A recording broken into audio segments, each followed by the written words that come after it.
ओम अज्ञानतिमिरान्धस्य ज्ञानाञ्जनशलाकया चक्षुरुन्मिलितं येन तस्मै श्रीगुरुवे नमः। श्रीचैतन्यमनोभीष्टं स्थापितं येन भूतले स्वयं रूपकदा मह्यं ददाति स्वपदान्तिकं। वन्देऽहं श्रीगुरो श्रीयुतपदकमलं श्रीगुरून् वैष्णवांश्च। श्रीरूपं साग्रजातं सहगण रघुनाथान्वितं तं सजीवं साद्वैतं सावधूतं परिजनसहितं कृष्णचैतन्यदेवं श्रीराधा कृष्णपादान् सहगण ललिता श्रीविशाखान्वितंश्च। नमो विष्णुपादाय कृष्णपृष्ठाय भूतले श्रीमते भक्तिवेदांत स्वामी निति नामिने। नमस्ते सारस्वते देवे गौरवाणी प्रचारिणे निर्विशेष शून्यवादी पाश्चात्य देशतारिणे। नमो महावदन्याय कृष्ण प्रेम प्रदायते कृष्णाय कृष्ण चैतन्य नामने गौरत्वसे नमः। हे कृष्ण करुणा सिंधो दीनबंधु जगतपते गोपेश गोपिका कांत राधा कांत नमोस्तुते तप्त कांचन गौरांगी राधे वृंदावनेश्वरी वसुभानुसुते देवी प्रणमामि हरिप्रिये। वाञ्छाकल्पतरुभ्यश्च कृपा सिन्धुभ्य एव च पतितानां पावनेभ्यो वैष्णवेभ्यो नमो नमः। जय श्री कृष्ण चैतन्य प्रभु नित्यानंद श्री अद्वैत गदाधर शिवासादि गौर भक्तवृंद Hare Krishna Krishna Krishna Hare Hare. Hare Ram Ram Ram Hare Hare. Okay, so will start from chapter 2, text 3। तीसरे श्लोक से स्टार्ट करना है हमें। अ, इस श्लोक में हमने पढ़ा था कि दूसरे श्लोक में हमने पढ़ा था कि लोग अलग अलग वेद वाणी इतनी मोहित करने वाली है और लोगों की बुद्धि को स्वर्ग जैसी वस्तुओं की तरफ ले जाती है। उसके बाद तीसरे श्लोक में हम स्टार्ट करने वाले थे कि किस प्रकार से व्यक्ति को जीवन की न्यूनतम आवश्यकताओं के साथ रहने की आदत डालनी चाहिए। अतः कबीर नाम सूयावदर्थ स्यात्मत्तो व्यवसाय बुद्धि सिद्धिन्य सिद्धिन्यथार्थे न यतेत तत्र परिश्रमं तत्र समीक्षमाणः। कवि, कवि का मतलब होता है प्रबुद्ध व्यक्ति। इसलिए प्रबुद्ध व्यक्ति को इस संसार में, संसार के पीछे पागल हुए बिना, प्रबुद्ध व्यक्तियों को उपाधियों वाले इस जगत में रहते हुए जीवन की न्यूनतम आवश्यकताओं के लिए प्रयत्न करना चाहिए।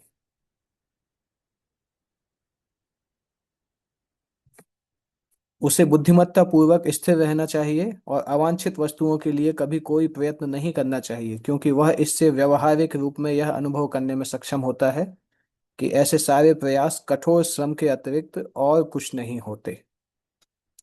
तो जो बुद्धिशाली व्यक्ति है उसके लिए यहाँ बताया जा रहा है कि न्यूनतम आवश्यकताओं के लिए प्रयत्न करे, ग्रीडी नहीं बनना चाहिए। जितने आवश्यकता में उसका काम चल जाए उतना अच्छा है। बुद्धिमत्ता पूर्वक स्थिर रहना चाहिए, अवांछित वस्तुओं के लिए कभी कोई प्रयत्न नहीं करना चाहिए, क्योंकि वह इससे व्यवहारिक रूप से यह अनुभव करने में सक्षम होता है कि ऐसे सारे प्रयास कठोर श्रम के अतिरिक्त और कुछ नहीं होते हैं। ये भागवत धर्म का विचार है। श्रीमद् भागवत का विचार पहले जो हमने पढ़ा, वेदों में जो कर्म कांड का सिद्धांत है उससे पूरी तरह से अलग है। इनफैक्ट भागवत धर्म के जो फॉलोअर्स हैं वो कर्म कांड की तरफ भागने को टाइम वेस्टेज मानते हैं, समय का अपव्यय। सारा ब्रह्मांड या यूं कहे कि सारा भौतिक जगत गतिशील है, ताकि योजना बनाने के लिए मनुष्य की स्थिति अत्यंत आरामदेह या सुरक्षित बनी रहे। यद्यपि सभी लोग देखते हैं कि यह संसार ना तो आरामदेह है न सुरक्षित है, और विकास की किसी भी अवस्था में ऐसा नहीं होगा।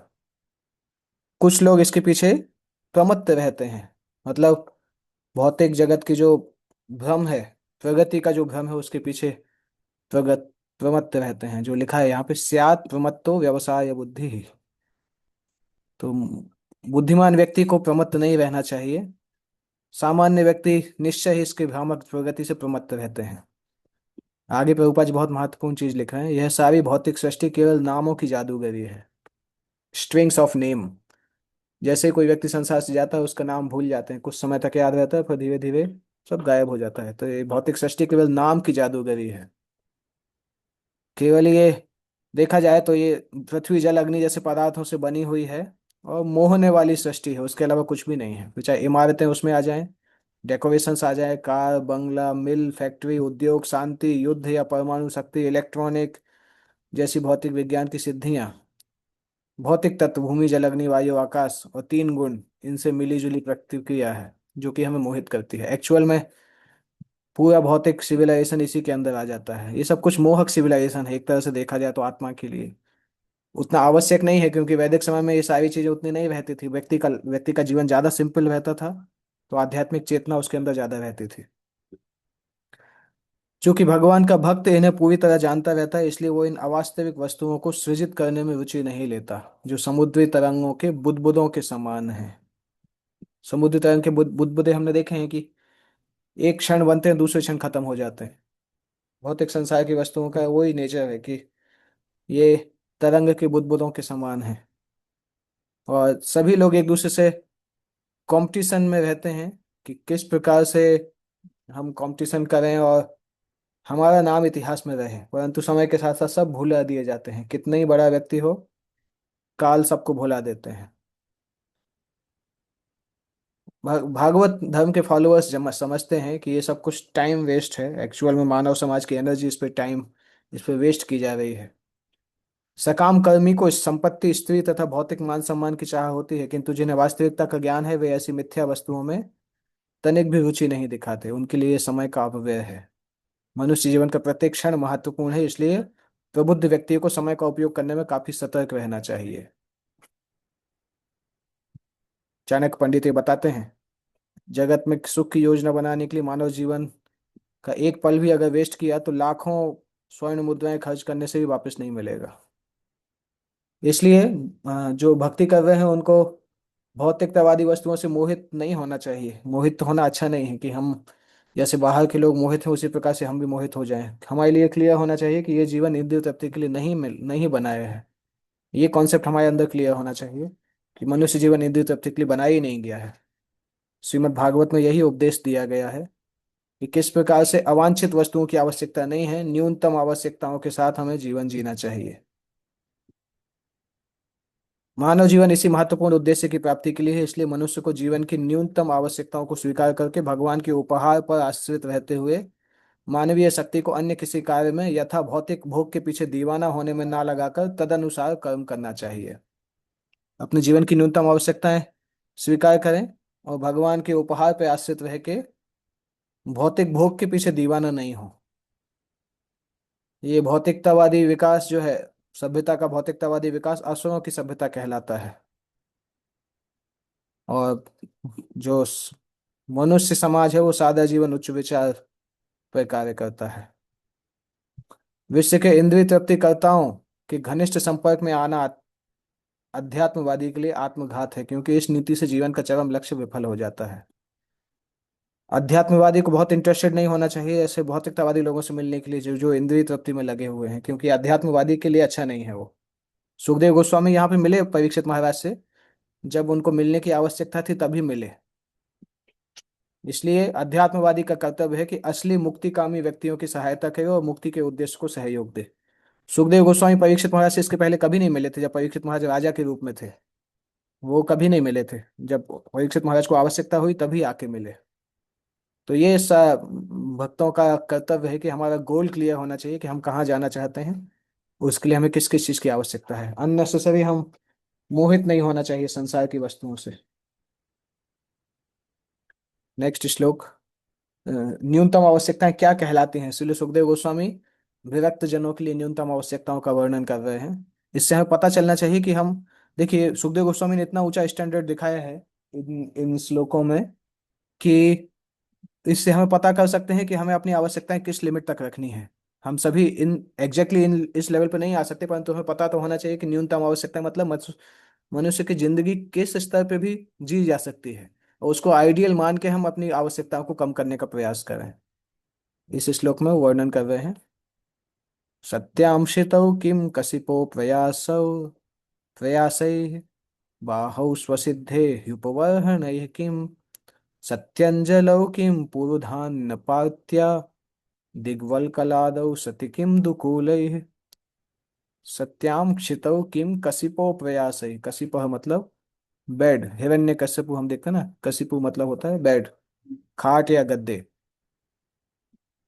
सत्याम क्षितौ, जब बड़े बड़े पत्थर, पत्थर डले हुए हैं, पत्थर की चट्टाने, पत्थर की जो स्लेट्स रहती हैं, बहुत सारी जब डली हुई हैं, या भूखंड पड़े हुए हैं, विपुल भूखंड पड़े हैं, तो अलग से चारपाई और गद्दों की क्या जरूरत है?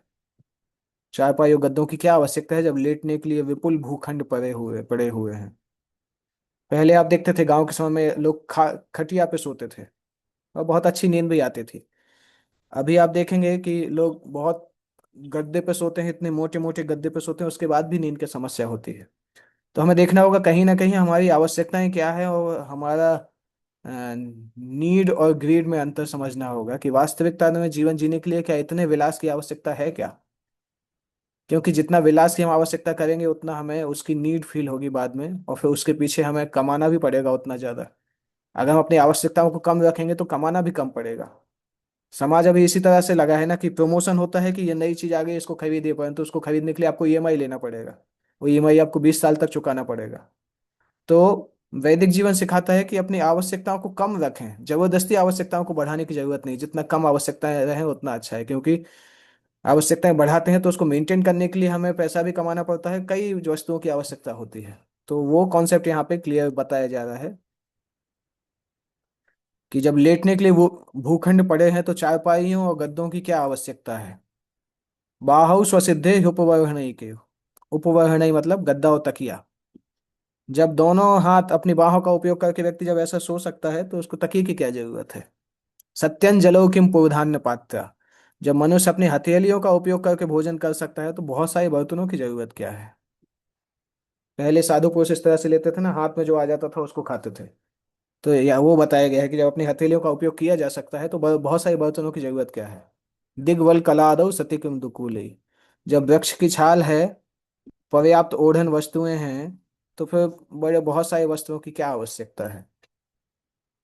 तो प्रभुपाद जी इसका तात्पर्य लिखेंगे, अभी बहुत अच्छे तात्पर्य लिखते हैं, ध्यान से हम पूरे तात्पर्य को पढ़ेंगे, इसको फास्ट नहीं जाएंगे इसमें।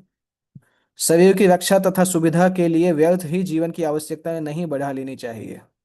ऐसे ही भ्रामक सुख की खोज में मानव शक्ति व्यर्थ नष्ट होती है।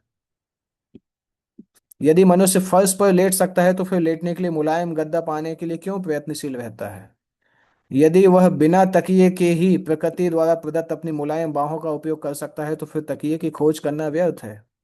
इसमें यह नहीं है कि तकिया हम नहीं लगाना चाहिए, भक्त लोग भी लगाते हैं, परंतु हमें कॉन्सेप्ट समझना चाहिए कि क्या सुखदेव गोस्वामी बता रहे हैं। अगर कोई पूरी तरह से विरक्त है तो इस तरह से रह सकता है, परंतु सामान्यतः हमें समझना चाहिए कि हमारी नीड कितनी है। यदि हम पशुओं के सामान्य जीवन का अध्ययन करें तो देखेंगे कि उनमें बड़े बड़े घर, फर्नीचर तथा घर के अन्य साज सामान बनाने की बुद्धि नहीं है, फिर भी वे खुली भूमि में लेटकर स्वस्थ जीवन बिताते हैं। वे भोजन पकाना नहीं जानते, फिर भी वे मनुष्य की अपेक्षा अधिक सरलता से स्वस्थ जीवन बिताते हैं। लेकिन इसका अर्थ ये नहीं कि मानव सभ्यता पलट कर पशु जीवन बिताने लगे, ये नहीं बोला जा रहा है यहाँ पे। या मनुष्य नंगा होकर जंगलों में विचरण करने लगे और संस्कृति, शिक्षा और नैतिकता की विचारधारा से विहीन हो जाए। सुखदेव गोस्वामी ये नहीं बोल रहे हैं कि मनुष्य नंगा होकर घूमने लगे या पशु जीवन बिताने लगे, इसका नहीं बोला जा रहा है। कॉन्सेप्ट समझना समझना होगा कि हमें ये समझना होगा कि वास्तविकता में हमारी आवश्यकताएं क्या है और कुछ बनावटी आवश्यकताएं क्या है, जिनको हमें जीवन की एक्चुअल में जरूरत नहीं है, परंतु हम उसको अपनी नीड बना लेते हैं। तो नीड और ग्रीड को हमें समझना होगा। बुद्धिमान मनुष्य कभी पशु जीवन नहीं बिता सकता, अपितु मनुष्य को चाहिए कि वो अपनी बुद्धि का उपयोग कला तथा विज्ञान, कविता तथा दर्शन में करे। ये इंपॉर्टेंट चीज है जो कि यहाँ पे प्रभुपाद जी लिख रहे हैं कि इसका मतलब ये है कि केवल उन्हीं चीजों को ढूंढने में हम अपना मनुष्य का जो मुख्य लक्ष्य है वो नहीं गंवाएं, कि हम इतना ज्यादा संतुष्टि, इतना ज्यादा कंफर्ट के पीछे भागें कि हम फिर अध्यात्म के पीछे भागना ही छोड़ दें। हमारी बुद्धि हमें दी गई है कि हम दर्शन को समझें, कला विज्ञान जो हायर साइंसेस है उनको समझें और मानवीय सभ्यता को आगे बढ़ाएं। यहाँ पर सुखदेव गोस्वामी ने जो विचार प्रदान किया है वो ये है कि मानव जीवन की जो आरक्षित शक्ति है, जो पशुओं से अधिक श्रेष्ठ है, उसका उपयोग आत्म साक्षात्कार के लिए ही किया जाना चाहिए मात्र। मानव सभ्यता की प्रगति ईश्वर के प्रति खोए संबंधों की पुनर्स्थापना की ओर लक्षित होनी चाहिए, जो मनुष्य जीवन के अतिरिक्त अन्य किसी योनि में संभव नहीं है। मनुष्य जीवन के अलावा किसी और योनि में ये संभव नहीं है कि हम जो हमारा भगवान के साथ संबंध खो चुका है उसको प्राप्त कर सकें, केवल मनुष्य योनि में ही संभव संभव है। इसलिए मनुष्य को भौतिक परिवर्तनशीलता की निरर्थकता का बोध होना चाहिए और जीवन के कष्टों का समाधान खोज निकालने का प्रयत्न करना चाहिए। मृग मरीच का क्यों बोला गया है? क्योंकि गर्मी के समय में कभी कभी जब आप देखते हैं रेगिस्तान में लोगों को जल दिखाई देता है, तालाब जैसा दिखाई देता है, परंतु तालाब नहीं होता है। गर्मी के कारण हवा हवा में जो वैसा होता है, भ्रम जैसी उपस्थिति पैदा होती है। दूर से देखने में लगता है कि वो तालाब है, पानी है, परंतु पानी नहीं होता है। तो भौतिक सभ्यता इसी तरह से है। प्राचीन काल के संत तथा महात्मा कभी अच्छे फर्नीचर से सज्जित और तथाकथित जीवन की सुविधाओं से युक्त राजप्रसाद में नहीं रहते थे। कुटियों और कुंजों में रहते थे, भूमि पर बैठते थे, फिर भी वो अपने पीछे उच्च ज्ञान की महानिधि छोड़ के गए हैं। बड़े बड़े साधु पुरुष जो हैं, उन्होंने इतने इतने बड़े बड़े शास्त्र लिखे हैं, उनका दिमाग इतना एडवांस था, परंतु वो जरूरी नहीं था कि महलों में रहते थे, छोटी छोटी कुटियों में रहते थे, भूमि पर बैठते थे, परंतु उनकी चेतना बहुत ऊंची थी। जैसे श्री रूप गोस्वामी तथा सनातन गोस्वामी राज्य के उच्च पदासीन मंत्री थे, लेकिन वे अपने पीछे दिव्य ज्ञान विषयक प्रभूत ग्रंथ छोड़ गए हैं, जबकि वे किसी भी वृक्ष के नीचे केवल एक रात टिकते थे। वे किसी एक वृक्ष के नीचे कभी 2 रात भी नहीं रहे। आधुनिक सुविधाओं से सुसज्जित कमरों की बात तो कोसों दूर है, तो भी उन्होंने हमें आत्म साक्षात्कार का साहित्य दिया है। प्रगतिशील सभ्यता के लिए तथाकथित जीवन की सुविधाएं सहायक नहीं बनती, अपितु प्रगतिशील जीवन में बाधक बनती हैं। अगर हम कभी कभी बहुत ज्यादा कंफर्ट के पीछे भागते हैं, तो वो कंफर्ट हमें जीवन के प्रगतिशील जीवन में बाधक बनता है। इसलिए अननेसेसरी कंफर्ट को वैदिक सनातन धर्म में अच्छा नहीं माना जाता है। निष्ठावान अनुयायियों को जीवन का वांछित लक्ष्य प्राप्त करने के लिए स्वेच्छा से संन्यास आश्रम स्वीकार करना होता है। यदि कोई प्रारंभ से ऐसे सन्यासी तथा आत्मोत्सर्ग जीवन का पालन करने का अभ्यस्त नहीं होता, तो उसे बाद के जीवन में इसका अभ्यास करना चाहिए, जैसा कि श्रील सुखदेव गोस्वामी ने कहा है। अगले श्लोक में भी उसी थीम का वर्णन किया जा रहा है। चीराणि किं पथि न सन्ति दिशन्ति भिक्षाम, नैवाङ्घ्रिपा परभृतः सवितोऽप्यशुष्यन्, रुद्धा गुहा किमजितो वतिनो प्रसन्नान्, कस्मात् भजन्ति कवयो धन दुर्मदान्धान्। इंपॉर्टेंट है ये। क्या सड़कों पर चिथड़े नहीं पड़े हैं? क्या दूसरों का पालन करने वाले वृक्ष अब दान में भिक्षा नहीं देते? क्या सूख जाने वाली नदियां अब प्यासे को जल प्रदान नहीं करती? क्या अब पर्वतों की गुफाएं बंद हो चुकी हैं? या सर्वशक्तिमान भगवान पूर्ण शरणागत आत्माओं की रक्षा नहीं करते? तो फिर विद्वान मुनिजन उनकी चापलूसी क्यों करते हैं, जो अपनी गाढ़ी कमाई की संपत्ति के कारण प्रमत्त हो गए हैं? ये एक इंपॉर्टेंट चीज है कि सुखदेव गोस्वामी क्लियरली बोल रहे हैं कि विद्वान मुनिजन केवल भौतिक संपत्ति के पीछे, जो लोग पागल हैं उनके पीछे चापलूसी क्यों करते हैं? क्या वो भूल चुके हैं कि भगवान अपने शरणागत आत्माओं की रक्षा नहीं करते हैं? तात्पर्य में इंपॉर्टेंट है, सन्यास कभी भी भिक्षा मांगने या परजीवी बनकर दूसरों पर निर्भर रहकर जीवित रहने के लिए नहीं है। सन्यास आश्रम इसलिए नहीं किया जाता कि हम दूसरे पर निर्भर रह के जीवित रह सके। परजीवी मतलब पैरासाइट वो होते हैं जो कि समाज में कोई योगदान नहीं देते हैं, केवल समाज का खाते हैं। साधुओं को उस तरह से नहीं बनना चाहिए। सन्यासी और ब्रह्मचारी को उस तरह से नहीं होना चाहिए कि समाज से केवल स्वीकार करते रहें और समाज को कुछ प्रदान नहीं करें। इनफैक्ट साधुओं को ये बहुत महान जिम्मेदारी दी जाती है, एक्चुअली बहुत ग्रेव जिम्मेदारी है, कि वो समाज को आध्यात्मिक ज्ञान प्रदान करें, तभी वो भिक्षा को स्वीकार करें। क्योंकि अगर अगर हम किसी से कुछ वस्तुएं स्वीकार करते हैं, तो हमें उससे ऊंचा कुछ ज्ञान देना चाहिए, साधुओं की जिम्मेदारी है। अगर हम उस तरह से नहीं कर रहे, तो हम भी पैरासाइट जैसे हैं, जो समाज को किसी प्रकार का योगदान दिए बिना समाज के खर्च पर ही जीवित रहता है। इसलिए इस्कॉन भक्तों को भी, स्पेशली जो ब्रह्मचारी और सन्यासी आश्रम में हैं, उनको समय ध्यान देना चाहिए कि उनके ऊपर बहुत गंभीर जिम्मेदारी है। क्योंकि गृहस्थ वर्ग के जो भक्त हैं वो उनको सुविधाएं प्रदान करते हैं, परंतु ब्रह्मचारी सन्यासी साधुओं की जिम्मेदारी है कि वो आध्यात्मिक योगदान बहुत ज्यादा दें, जितना उनको मदद मिल रहा है उससे कहीं ज्यादा योगदान देने का प्रयास करें। संन्यास आश्रम समाज को महत्वपूर्ण योगदान करने के लिए है, ना कि गृहस्थों की कमाई पर आश्रित रहने के लिए। संन्यास आश्रम बहुत महत्वपूर्ण लाइन है। संन्यास आश्रम समाज को महत्वपूर्ण योगदान करने के लिए है, ना कि गृहस्थों की कमाई पर आश्रित रहने के लिए। इसके विपरीत प्रामाणिक सन्यासियों द्वारा गृहस्थों से भिक्षा लेना दाता के लाभ हेतु संतों द्वारा प्रदत्त सुअवसर होता है। सनातन धर्म प्रथा में सन्यासी को भिक्षा देना गृहस्थ का कर्तव्य होता है, और शास्त्रों का आदेश है कि वे सन्यासियों को अपने परिवार के बालक जैसा माने और बिना मांगे भोजन वस्त्र आदि प्रदान करें। ये गृहस्थों का कर्तव्य है। कि जो विरक्त आश्रम में है सन्यासी और ब्रह्मचारी गृहस्थ लोग उनको अपने परिवार के बालक जैसा माने और उनको जो भी आवश्यकता है उसको प्रदान करें। परंतु इसका फायदा सन्यासियों और ब्रह्मचारी को नहीं उठाना चाहिए। छद्म सन्यासी और ब्रह्मचारी जो हैं वो इस श्रद्धालु गृहस्थों की जो दान देने की जो इच्छा है उसका अनुचित लाभ नहीं उठाना चाहिए। ऐसा नहीं कि दान मिल रहा है तो हम अपना कर्तव्य भूल जाएं। दोनों दोनों दोनों आश्रमों को अपना अपना कर्तव्य निभाना होगा।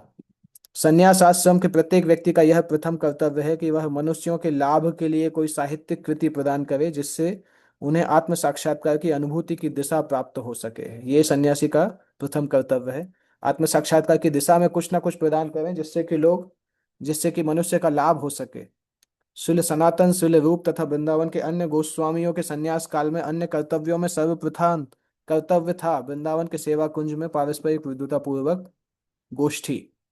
राधा दामोदर मंदिर में जीव गोस्वामी, रूप गोस्वामी, बाकी सारे गोस्वामी संगोष्ठी करते थे आध्यात्मिक जीवन आध्यात्मिक जीवन के लिए। और साथ साथ वो मानव समाज के लाभ हेतु दिव्य महत्ता वाला प्रचुर साहित्य अपने पीछे छोड़ के गए। तो उनका लक्ष्य ऐसा नहीं था कि हम संन्यास आश्रम स्वीकार करेंगे और गृहस्थों पे आधारित होकर जीवन जिएंगे या समाज पे आधारित होकर जीवन जिएंगे। उन्होंने संन्यास आश्रम स्वीकार किया, मानव समाज को लाभ पहुंचाना अपना लक्ष्य बनाया। केवल गैर जिम्मेदार जीवन व्यतीत नहीं किया कि गैर जिम्मेदार जीवन व्यतीत करें, अब अन्यों के ऊपर भार के जैसे रहें। ये एक्चुअली साधुओं के लिए बहुत इंपॉर्टेंट श्लोक है। ये वाला श्लोक चौथा नंबर श्लोक है ना, चौथा पांचवा श्लोक साधुओं के लिए बहुत महत्वपूर्ण श्लोक है। बहुत अच्छे से ब्रह्मचारी साधुओं को इसको पढ़ना चाहिए। जो सन्यासी कोई योगदान नहीं कर पाते उन्हें चाहिए कि भोजन के लिए गृहस्थों के यहाँ ना जाएं, क्योंकि ऐसे साधुओं द्वारा गृहस्थों से भोजन की भीख मांगना इस सर्वोच्च आश्रम का अपमान करना है। अगर कोई सन्यासी समाज के लिए कोई योगदान नहीं करता है तो उसको अधिकार नहीं है कि भिक्षा मांगने के लिए जाए। सुखदेव गोस्वामी ने यह चेतावनी विशेष रूप से उन साधुओं को दी है जो अपनी आर्थिक समस्या हल करने के लिए इस वृत्ति को अपनाते हैं। कलयुग में ऐसे सन्यासियों की बहुलता है। जब कोई मनुष्य स्वेच्छा से या परिस्थितिवश सन्यासी बन जाता है तो उसमें यह दृढ़ विश्वास रहना चाहिए कि परमेश्वर संसार में समस्त जीवों के पालन करता है। तो भला वह क्यों कर अपने उस शरणार्थ की उपेक्षा करेंगे जो 100% उनकी सेवा में लगा है। ये सन्यास का दृढ़ विश्वास होना चाहिए कि भगवान अपने शरणागत की उपेक्षा कभी नहीं करते हैं। एक सामान्य मालिक अपने नौकर की आवश्यकताओं का ध्यान रखता है तो फिर सर्वशक्तिमान सर्व ऐश्वर्यवान परमेश्वर अपने पूर्ण शरणागत जीव के भोजन जीवन की आवश्यकताओं की ना जाने कितनी परवाह करते होंगे। सामान्य नियम है कि सन्यासी भक्त किसी से मांगे बिना एक छोटा सा साधारण कॉपीन धारण करे। वह इसे सड़क में पड़े चिथड़ों से प्राप्त कर लेता है। जब वो भूखा है तो वह किसी उदार वृक्ष के पास जाए जो उसे फल देगा, और जब उसे प्यास लगे तो बहती नदी से जल पी ले। ये वैदिक सन्यासी जो वैदिक सन्यासियों का आश्रम, वानप्रस्थ आश्रम और सन्यास आश्रम का वर्णन किया जा रहा है कि उनका ये इस प्रकार से वो लोग करते थे। कपड़े चिथड़ों में से प्राप्त करना, वृक्ष के पास जाके फल स्वीकार करना, जब भूख लगती है तो प्यास लगती है तो बहती नदी से पानी पीना। उसे आरामदेह घर में रहने की आवश्यकता नहीं होती, बल्कि उसे चाहिए कि पर्वत की गुफा खोज ले और जंगली पशुओं से भयभीत ना हो। उसे ईश्वर में विश्वास होना चाहिए क्योंकि वे सभी के हृदय में वास करने वाले हैं। भगवान बाघ और अन्य जंगली जानवरों को आदेश दे सकते हैं कि वे उनके भक्त को विचलित ना करें। ऐसा हुआ भी है, जो उदाहरण आगे दिया है। हरिदास ठाकुर जी एक गुफा में रहते थे, उसी गुफा में एक बहुत बड़ा सांप, अजगर, विषधर सांप भी रहता था वहां पर। ठाकुर हरिदास का कोई प्रशंसक जो नित्य ही उनको देखने आता था सांप से भयभीत था। उसने यह सलाह दी कि ठाकुर उस स्थान को छोड़ दें। चूंकि उनके भक्त सांप से भयभीत थे और नियमित रूप से उस गुफा में आते थे, इसलिए ठाकुर हरिदास ने उनका प्रस्ताव मान लिया। परंतु जैसे हरिदास ठाकुर जाने वाले थे तो सांप उस गुफा के बिल से निकल आया और सबकी उपस्थिति में उसने उस स्थान को हमेशा के लिए छोड़ दिया। क्योंकि उस सांप को किसने बोला? भगवान ने बोला। अपने हृदय में वास करने वाले भगवान के आदेश से सांप ने हरिदास ठाकुर को वरीयता प्रदान करते हुए उस स्थान को छोड़ने का और विचलित ना करने का निश्चय किया। ये होता है भगवान के प्रति श्रद्धा। हरिदास ठाकुर जाना नहीं चाहते थे, परंतु लोग भयभीत होते थे, सांप रहता था वहां पे, इसलिए हरिदास ठाकुर ने जैसे ही जाने का सोचा उसी समय सांप सांप बिल छोड़ के हमेशा के लिए चला गया। क्योंकि सांप को भगवान ने बोला उसके हृदय से कि नहीं, हरिदास इतने बड़े भक्त हैं, उनका सम्मान करने के लिए आपको यहाँ से चले जाना चाहिए। इसलिए ये एक ऐसा ज्वलंत उदाहरण है जिससे पता चलता है कि भगवान किस प्रकार ठाकुर हरिदास जैसे प्रामाणिक भक्त को सुरक्षा प्रदान करते हैं। मनुष्य को प्रारंभ से सभी परिस्थितियों में भगवान की सुरक्षा पर पूरी तरह निर्भर रहना सिखाया जाता है। और संन्यास का मार्ग उन्हीं लोगों के लिए है जो इस सिद्धांत पे कामन इस सिद्धांत पे कायम रह सकते हैं। भगवत गीता में इस अवस्था का वर्णन दैवी संपत्ति के रूप में हुआ है। मनुष्य को दैवी संपत्ति अर्थात आध्यात्मिक संपत्ति ग्रहण करने की आवश्यकता है, अन्यथा उसकी वैकल्पिक संपत्ति आसुरी संपत्ति उसे बुरी तरह पराजित कर देगी और उसे संसार के विभिन्न कष्टों के बंधन में पड़ना होगा। सन्यासी को सदा अकेला रहना चाहिए और निर्भीक होना चाहिए। मनुष्य को कभी अकेले रहने से नहीं डरना चाहिए, यद्यपि वो कभी अकेला नहीं होता है, भगवान हमेशा साथ में रहते हैं। और अकेलेपन का अनुभव उसको तभी होता है जब वो भगवान की भगवत्ता का उतना अनुभव नहीं कर पाता है। किंतु संन्यास आश्रम वाले मनुष्य को शुद्ध होना चाहिए। इस तरह उसे सर्वत्र भगवान की उपस्थिति का अनुभव होगा और किसी का भय नहीं होगा। प्रत्येक व्यक्ति निर्भय तथा ईमानदार बन सकता है यदि वह प्रत्येक आश्रम के नियत कर्तव्य का पालन करे। मनुष्य वैदिक आदेशों का श्रद्धानुसार श्रवण करके तथा भगवान की भक्ति द्वारा वैदिक ज्ञान के सार को आत्मसात करके अपने नियत कर्तव्यों में स्थिर हो सकता है। इस तरह से सन्यासियों का एक कर्तव्य इस चैप्टर में, इस श्लोक में दिया है। सामान्यतः सभी भक्तों के लिए बताया गया है, परंतु स्पेसिफिकली ये जो श्लोक है, पांचवा नंबर श्लोक, ये साधु पुरुषों के वैराग्य, उनकी नीड्स के बारे में वर्णन होता है। बार बार इसको पढ़ना चाहिए। हम सभी को इसको बार बार पढ़ना चाहिए। इससे पता चलता है कि वैदिक संन्यास आश्रम क्या कहलाता था, कितना ऊंचा आश्रम था। अगले श्लोक में वर्णन होता है कि मनुष्य को भगवान हृदय में स्थित परमात्मा की सेवा करनी चाहिए। ये हम कल कल की क्लास में करेंगे, छठवां छठवां श्लोक। आज हम यहाँ पे विराम करते हैं, कल 6th वर्स से स्टार्ट करेंगे। श्रीमद् भागवतम की जय। जगत गुरु शिल प्रभुपाद की जय। निताई गौर प्रेमानंदे हरि हरि बोल।